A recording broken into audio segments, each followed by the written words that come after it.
లేదు, మేము అనుకున్నదే జరగాలని పట్టుదలతో ముందుకు పోయారు. వైఎస్ఆర్ కాంగ్రెస్ అమరావతిని నాశనం చేయాలనుకున్నారు.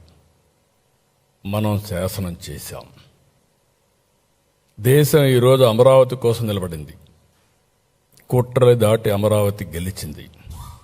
నిజమైన 5 కోట్ల ప్రజల కల కేంద్ర రాజముద్రతో తిరుగులేని స్పష్టత, ప్రజల ఆశలు ఆశయాలు నెరవేరిన వేళ ఇది మనందరికీ గుర్తింపు, గౌరవం. భవిష్యత్తులో ఎవ్వరు ఏమీ చేయలేని పరిస్థితి.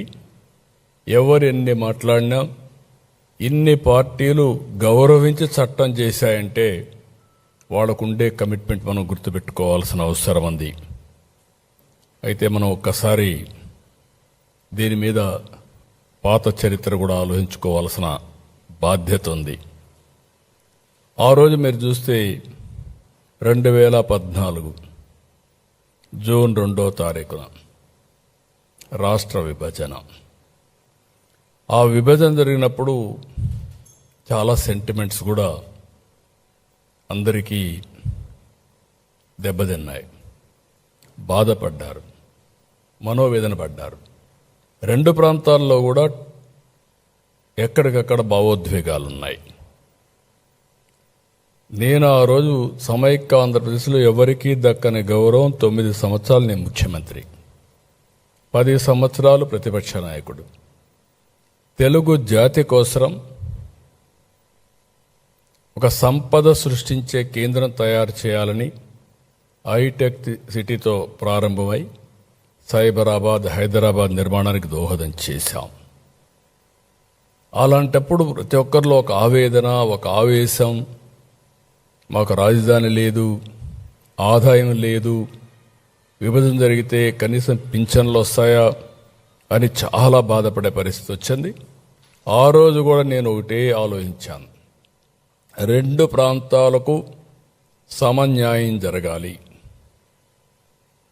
మీరు విభజిస్తే ఆంధ్రప్రదేశ్కి న్యాయం చేయండి, సమైక్యంగా పెడితే తెలంగాణను మెప్పించండి. ఇద్దరికి న్యాయం చేసి సమస్య పరిష్కారం చేయాలని ఆ రోజు చెప్పాం. సరే, పరిష్కారం కాకుండా విభజన జరిగింది. ఆర్థిక కష్టాలు, రాజధాని లేదు, ఎక్కడ కూర్చోవాలన్నా తెలియదు, రాజధాని నిర్మాణం చేసుకోవాలి. యాక్ట్లో పోలవరం పెట్టారు. పోలవరం ఒక సంకల్పం, అప్పటికి అక్కడ ఏమీ లేదు. ఆ రోజు మీరు చూస్తే 7 మండలాలు, ముంపుకు గురయ్యే మండలాలు తెలంగాణలో పెట్టారు. నాకుండే అనుభవంతో ఆ రోజు నేను ఒకటే ఆలోచించాను, ఈ 7 మండలాలు ఆ పక్కనుంటే జూన్ 2వ తారీఖున 2 రాష్ట్రాలుగా విభజన జరిగితే ఇంకా ఇది అసాధ్యం.